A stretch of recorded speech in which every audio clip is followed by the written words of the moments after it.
फख्र करो कि हम मुसलमान हैं, हमें शर्म नहीं है, फख्र है हमें मुसलमान। आप फख्र करें, एहसान है अमीना के लाल का। हुजूर नहीं आए तो क्या कर रहे थे हम?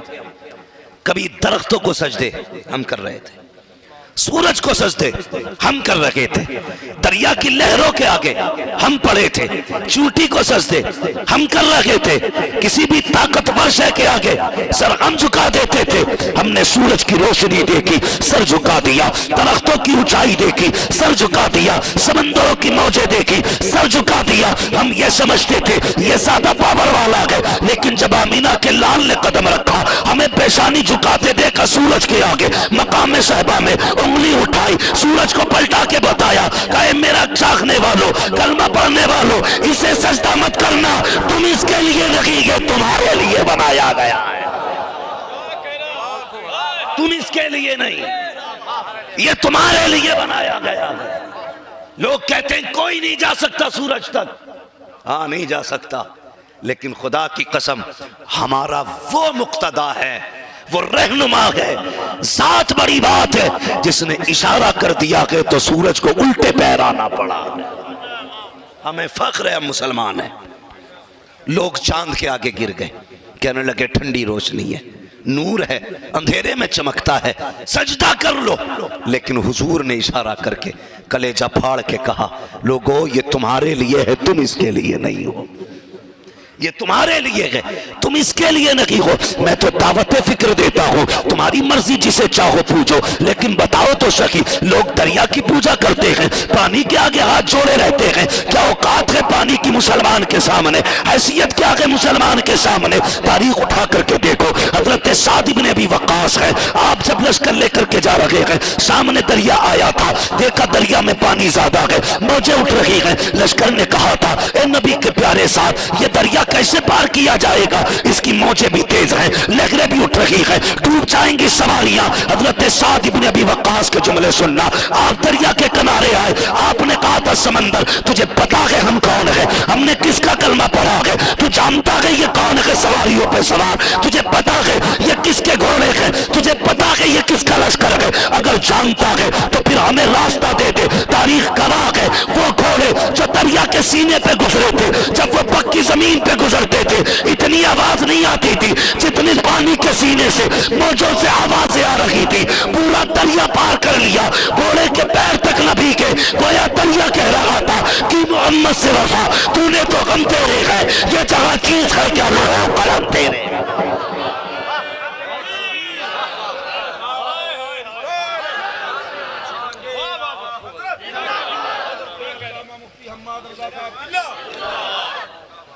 ये है मुसलमान, हमें फख्र है हम मुसलमान हैं,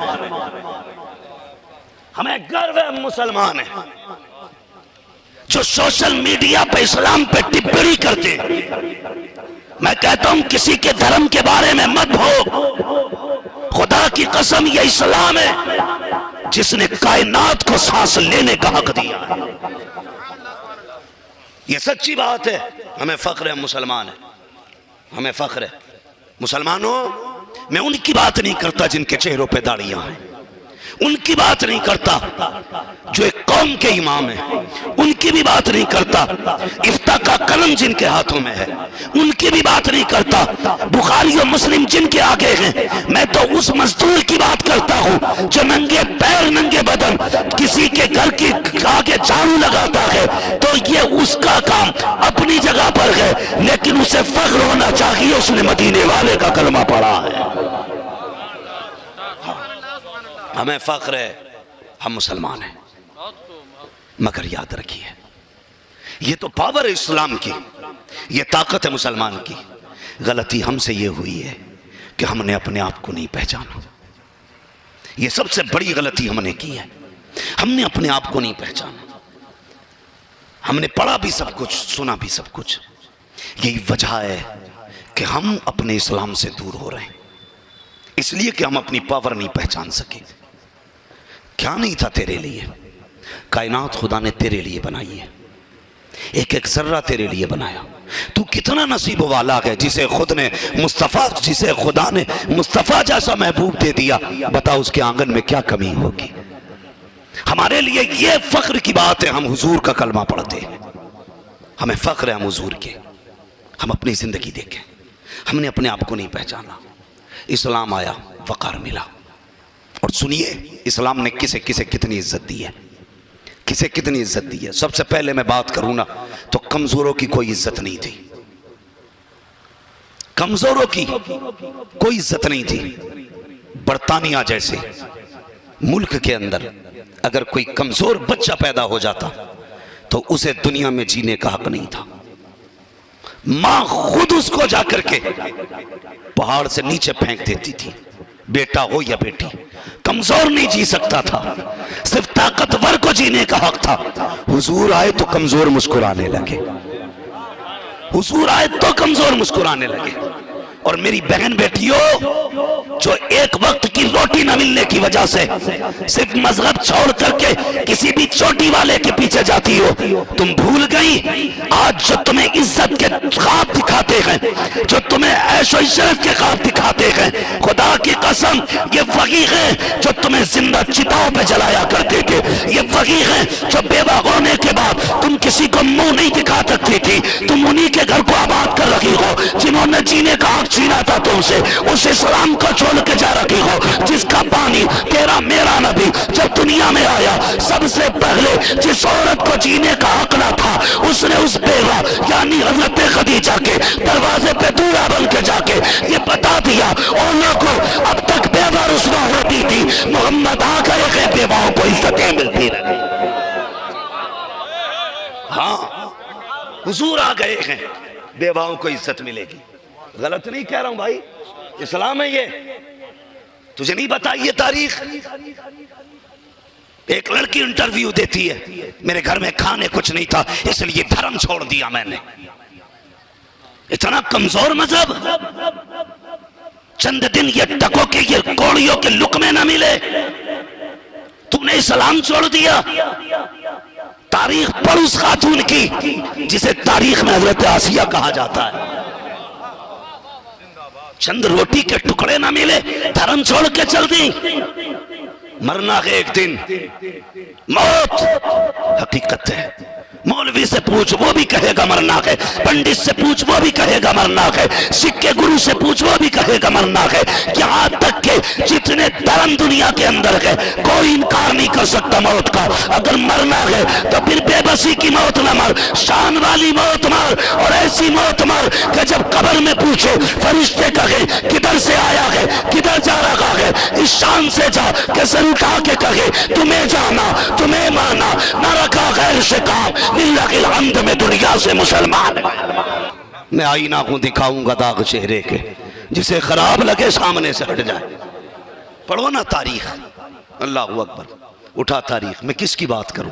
अगर खवातीन की बात करें, हमारा समाज अर्रिजालु कव्वामून अलन्निसा का मतलब यह समझता है कि लट फेरने का हक मर्द का है, पिटने का हक औरत का है।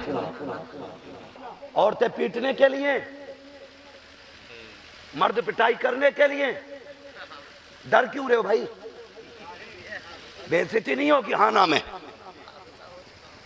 हो गया होगा हादसा भाई, कभी भी हो सकता है, ये मसला कोई नहीं। तुमने नहीं देखा नीम हकीम खतरे जान, नीम मुल्ला खतरे ईमान?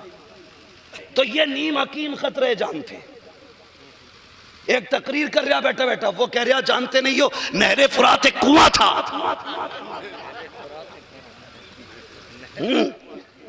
हैरत की बात। और मैंने कहा भाई कौन सी लाल किताब से पढ़ के आया है? और तकरीर में लोगों की तबीयत बहलाने के लिए कह रहा इतना जालिम था यजीद, इतना हरामी था यजीद के फिल्में देखता था। ये देखो कहां की ईंट, कहां का रोड़ा, कहां का घुटना, कहां पे फोड़ा। औरतें पिटने के लिए है, मर्द मारने के लिए है। फिर अल्लाह रिजालु कव्वामून अलन्निसा, ये पता क्यों फरमाया गया? इसलिए फरमाया गया ताकि कोई मर्द औरत की कमाई खाने का आदी ना बने,